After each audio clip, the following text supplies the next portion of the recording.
The first time you do it cleanly, you're standing in your manager's office at 4:47 p.m. on a Tuesday. The light coming through the blinds is that particular shade of amber that makes everything look like a photograph from someone else's memory. He asks you a simple question: whether you reviewed the quarterly reports before sending them to the client, and you hear yourself say yes. The word leaves your mouth with no texture, no weight, no hesitation. Just a smooth syllable that fills the space between you and moves the conversation forward. You did not review those reports. You know this. You knew it when you said it. And here's the thing that catches you off guard as you walk back to your desk. Nothing happens. No internal alarm. No flush of heat across your face. No tightening in your chest. You sit down, you click through 3 emails, you take a sip of cold coffee, and by 4:52 p.m., you've already stopped thinking about it. That night, you're brushing your teeth and you catch your own eyes in the bathroom mirror. You stand there for a moment, toothbrush paused, foam gathering at the corner of your mouth. You're trying to locate something, some feeling that should be there. Guilt, maybe, or at least the shadow of guilt. But the face looking back at you is calm, neutral, almost bored. You spit, rinse, and go to bed. You've always thought of yourself as someone who values honesty, not in a self-righteous way, not one of those people who makes a performance of being truthful, but in a quiet, foundational sense. The kind of person who, if pressed, would say that integrity matters to them, that they'd rather face an uncomfortable truth than hide behind a comfortable lie. But memory is a strange thing. As weeks pass, you start noticing the small revisions you've been making to your own history. That lie about the reports, you start to remember it differently. You start to remember being busy that day, overwhelmed with other priorities. You start to remember a reasonable assumption that the reports were probably fine. You start to remember a version of events where saying yes wasn't really lying. It was more like shorthand, a practical compression of truth for the sake of efficiency. You're good at this. You're getting better. The second time it happens cleanly, you're having dinner with someone you've been seeing for 3 months. Her name is Elena, and she asks you about your weekend, the one you spent entirely alone, doing almost nothing, feeling that particular emptiness that's been growing in you for longer than you want to admit. But you don't tell her that. You tell her about a hike you didn't take, a friend you didn't see, a book you didn't finish. You build a weekend from spare parts, and you watch her face as she listens, and you realize she believes you completely. Why wouldn't she? Your voice doesn't waver. Your eyes don't shift. You're not performing. That's the strange part. You're not consciously controlling your micro-expressions or monitoring your body language. You're just talking. The lie comes out with the same casual cadence as the truth would. Because somewhere inside you, the mechanism that used to distinguish between them has gone quiet. Elena says that sounds nice. She squeezes your hand across the table. And you squeeze back, and you mean it. You do genuinely feel warmth for her in this moment, while also understanding, in some distant part of yourself, that you've just shown her a person who doesn't exist. That the version of you who took that hike, who saw that friend, who is engaged and present and living a full life outside of this restaurant. That person is a fiction you invented in real time, without effort, without thinking. You finish your pasta. You ask about her week. The conversation moves on. Months pass like this. You're not keeping track of the lies anymore. That would require acknowledging them as lies, which you've stopped doing. They're just adjustments, smoothing. The small modifications you make to reality so that it fits better, causes less friction, moves more easily through the machinery of your days. You tell your mother you're doing well when she calls. You tell your coworkers you're excited about projects that bore you.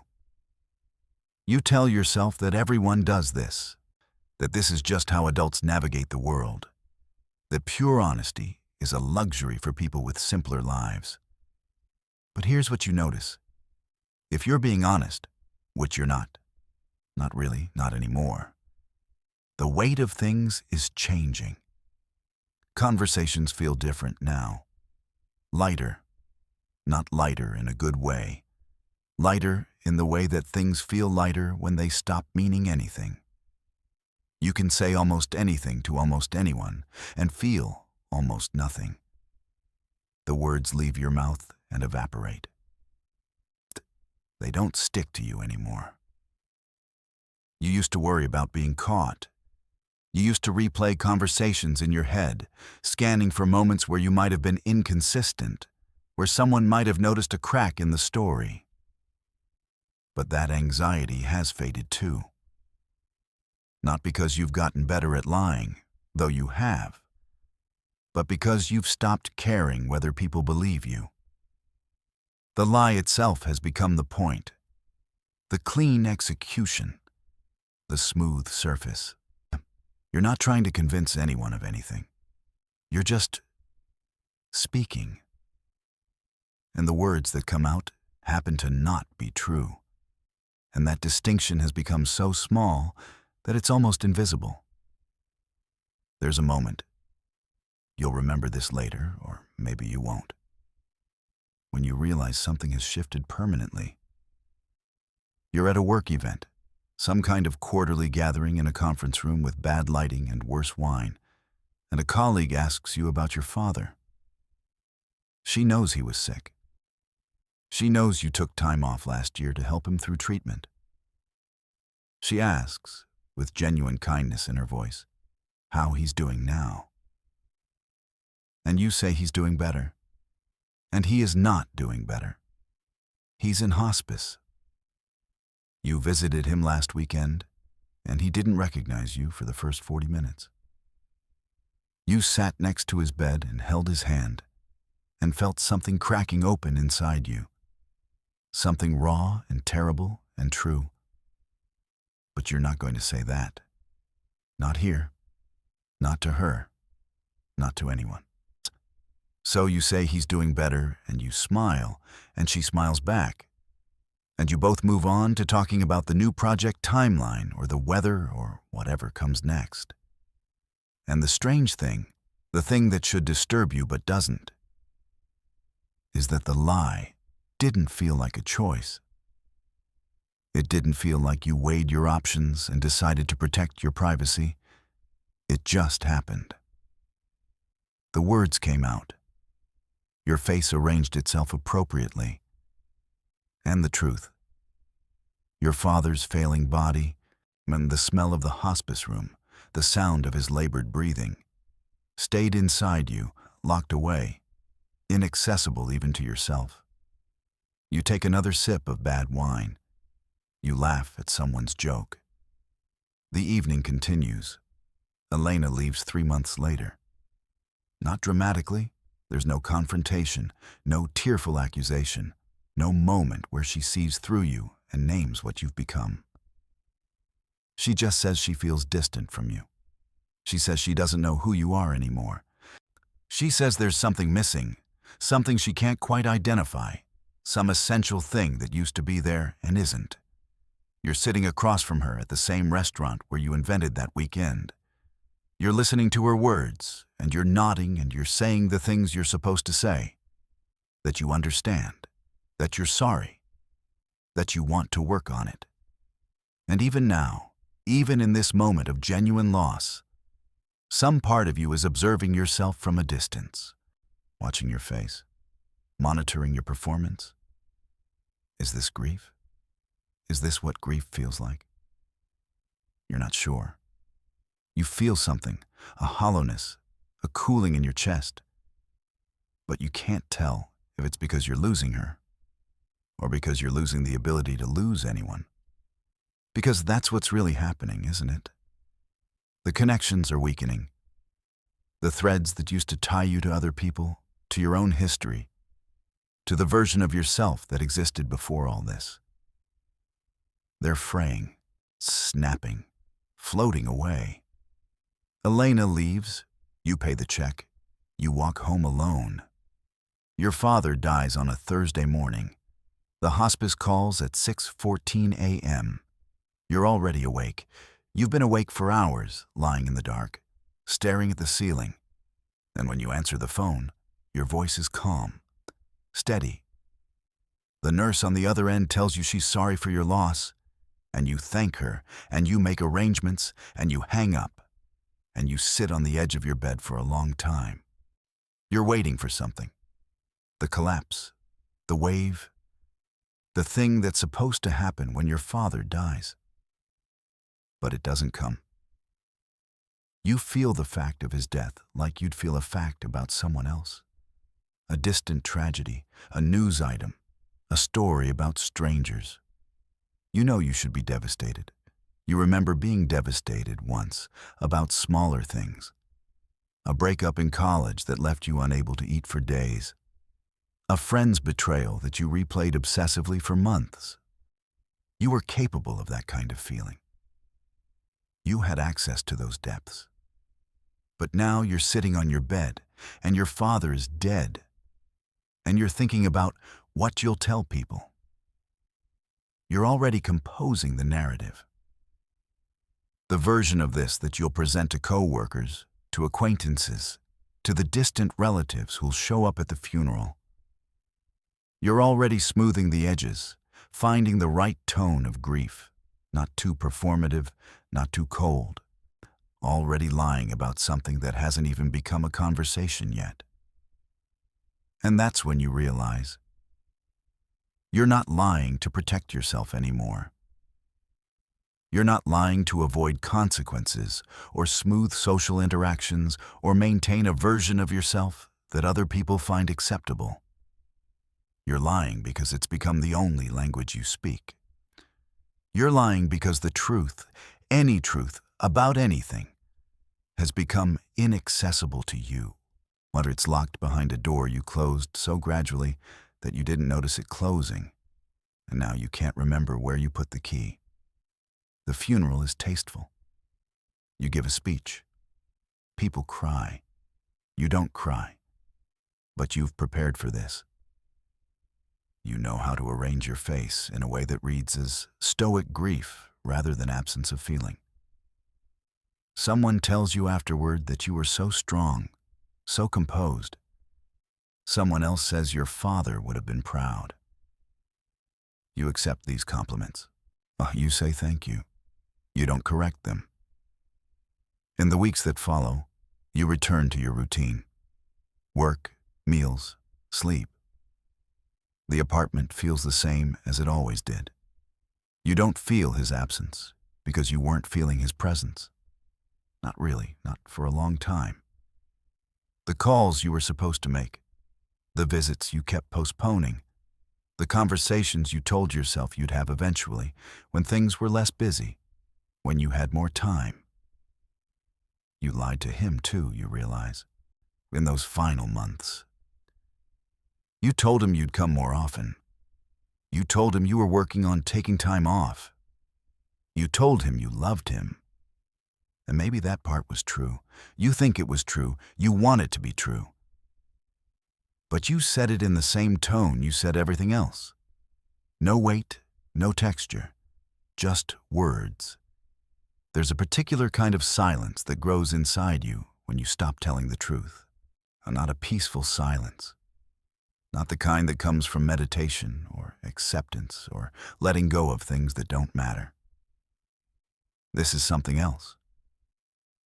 A dead silence. The silence of a room where something used to live. You notice it most in the mornings. You wake up and you lie there and you try to locate yourself, try to find the edges of your own identity, and you come up with nothing. You know your name. You know your address. You know the facts of your biography. But the thing that's supposed to connect those facts, the continuous thread of self that makes a person, you can't feel it anymore. You get up, you shower, you go to work, you have conversations, you say things, and none of it touches you. None of it lands anywhere. You're speaking and eating and walking and breathing, and it all feels like a very elaborate performance that you're giving for an audience of no one. At some point, you're not sure when, time has become slippery. You start testing yourself. Small experiments. You'll be in a meeting and someone will ask a question, and you'll have the true answer ready, but you'll say something else instead. Something slightly wrong. Something that doesn't match reality. And then you'll watch your own face, feel your own heartbeat, scan your own nervous system for any sign of discomfort. Nothing. Every time, nothing. You're not even good at this because you practiced. You're good at this because something broke. The wire that used to connect what you know to what you say, it's not there anymore. You can speak any words in any order and feel exactly the same. The truth has no special weight. Lies have no special cost. They're all just sounds that come out of your mouth and mean nothing. One day, standing at the coffee machine at work, a colleague tells you that you seem different lately. More relaxed, she says. More confident. She asks if you've been doing something new. Meditation, maybe, or exercise. You tell her you've been sleeping better. This is not true. You barely sleep at all. You lie awake most nights, floating in that dead silence, waiting for something to crack open. But she doesn't know that. She sees what you show her, and what you show her is a person who is doing fine, better than fine, a person who has figured something out, and the worst part, the part that would disturb you if you could still be disturbed, is that you believe her. You look in the mirror and you see someone calm, competent, in control. The face looking back at you is the same face that everyone else sees, and it looks good. It looks healthy. It looks like a person who has their life together. You've become a perfect surface. There's no moment of reckoning. That's what you might expect from stories, from movies. The dramatic scene where the lies catch up with you, where everything collapses, where you're forced to confront what you've become. But that's not how it works. The lies don't catch up with you because they don't need to. They've already done their work. They've hollowed you out from the inside, quietly, patiently, and now there's nothing left for consequences to land on. You keep living. You keep working. You keep having conversations and making plans and saying things that aren't true. And gradually, the distance between the person you present and the person you are stops feeling like a distance. It stops feeling like anything. Because there is no person you are. Not anymore. There's just the presentation, the surface, the endless, seamless performance that you're giving for an audience that doesn't know they're watching. Sometimes, late at night, in that suspended hour between consciousness and sleep, you catch a glimpse of something. A flicker, like a door opening for a moment in a dark hallway, letting in a sliver of light from a room you used to live in. You try to move toward it.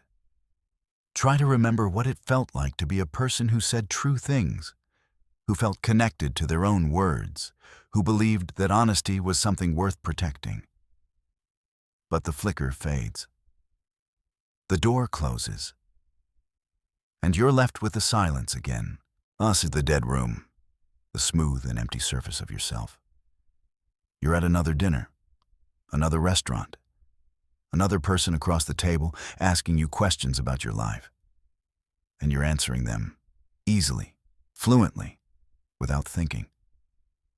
The words flow out of you like water. True things, false things, half things, almost things. They all feel the same. They all sound the same. You could tell this person anything. You could invent an entire history, an entire self. And they would believe you, because you believe yourself. Or you've forgotten how to disbelieve yourself.